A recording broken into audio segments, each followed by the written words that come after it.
जय हिंद दोस्तों, स्वागत है आपका अपना YouTube चैनल शिक्षा शेरनी पर। आज हम 12वीं कक्षा के हिंदी के काव्य खंड के 8वां चैप्टर उषा को पढ़ेंगे। उषा शमशेर सिंह बहादुर के द्वारा रचित है। प्रातः नभ था बहुत नीला शंख जैसे भोर का नभ, राख से लिपा चौका अभी गीला पड़ा है। बहुत काली सील जरा से लाल केसर से कि जैसे धुल गई हो, स्लेट पर या लाल खड़िया चौक मल दी हो किसी ने।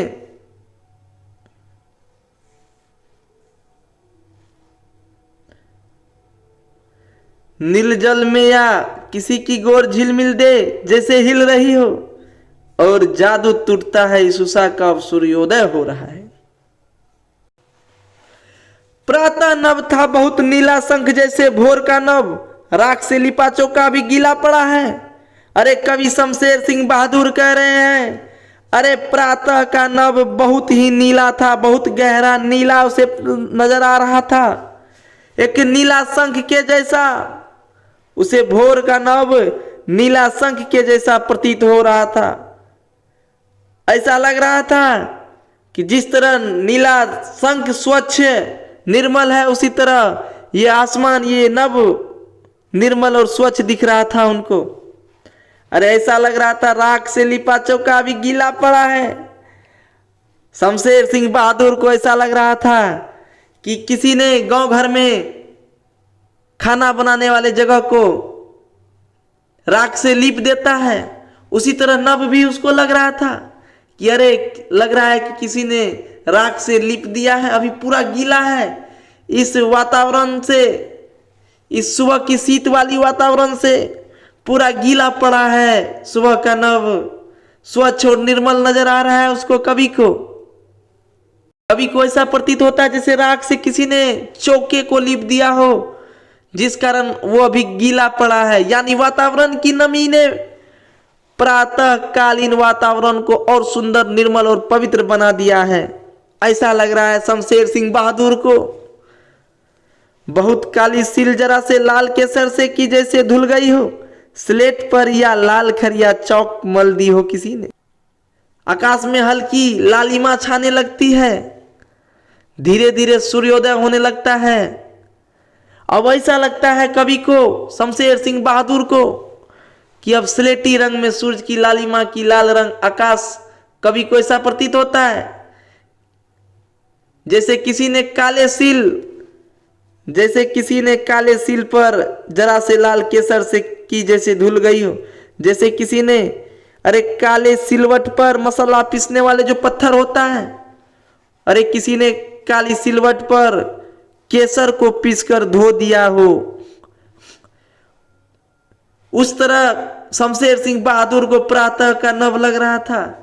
जैसे लग रहा था उनको कि किसी ने सिलवट पर लाल केसर पीस के धो दिया हो, पूरा लालिमा छाया हुआ था नभ में।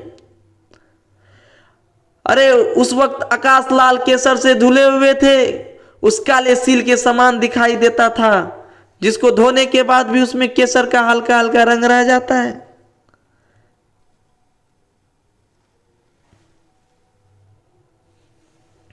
कवि कहते हैं कि आकाश में छाई सूरज की लालिमा ऐसे दिखाई दे रही है कि स्लेट पर या लाल खड़िया चौक मल दी हो किसी ने।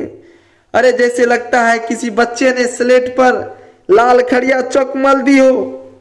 नील जल में या किसी की गोर झिलमिल दे जैसे हिल रही हो। कवि कह रहे हैं कि अरे ऐसा लगता है कि नील जल में पूरा आकाश नीला है और वो एक नीला जल की तरह लग रहा है, उसमें किसी की गोर झिलमिल दे। अरे किसी युवती की गोर झिलमिल दे, अरे किसी युवती की गोर दे उस नीला जल में झिलमिल कर रही है, जैसे हिल रही है। ऐसा कवि को प्रतीत हो रहा है।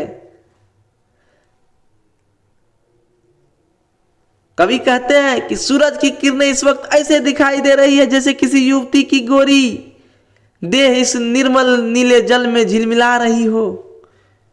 यहां पर कवि ने नीले आकाश की तुलना नीले जल से और सूरज की किरणें की तुलना गोरी युवती से की है। किसी की गोर झिलमिल दे यहाँ पे कवि ने सूरज की तुलना इस गोर झिलमिल देह से किया है और आकाश का तुलना नीला जल से किया है।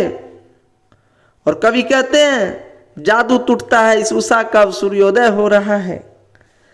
अरे उस उषा का जादू टूट जाता है। अब जादू टूटना का अर्थ होता है किसी को एक टुक देखते रहिए और अचानक वो आपके नजर से दूर हो जाए, आपका जादू टूट गया उसके प्रति। ऐसा ही होता है। अरे जादू टूट जाता है उस उषा का। अरे वो जो उषा अपने तरफ आकर्षित किए हुए रहती है, जब सूरज का उदय होता है तो उषा गायब हो जाती है, तो वहां पे जादू टूट जाता है। जो भी आकर्षण रहता है वो सारा समाप्त हो जाता है। तो जादू टूटने का अर्थ वही होता है। जादू टूटता है इस उषा का, अब सूर्योदय हो रहा है। अरे उस उषा का अब जादू टूटता है और सूरज का उदय हो रहा है। शमशेर सिंह बहादुर कह रहे हैं। शमशेर सिंह बहादुर आसमान को नीले जल से तुलना किए हैं और सूरज को किसी की गोर झिलमिल देह से तुलना किए हैं। इसका जो भी क्वेश्चन आंसर है मैं कल इसी चैनल पर अपलोड कर दूंगा, तो आप लोग चैनल को सब्सक्राइब कर लीजिए और नोटिफिकेशन के बेल आइकन को भी दबा लीजिए, ताकि मैं जब भी क्वेश्चन अपलोड करूं या आगे की चैप्टर अपलोड करूं तो आप तक नोटिफिकेशन जरूर चला जाए।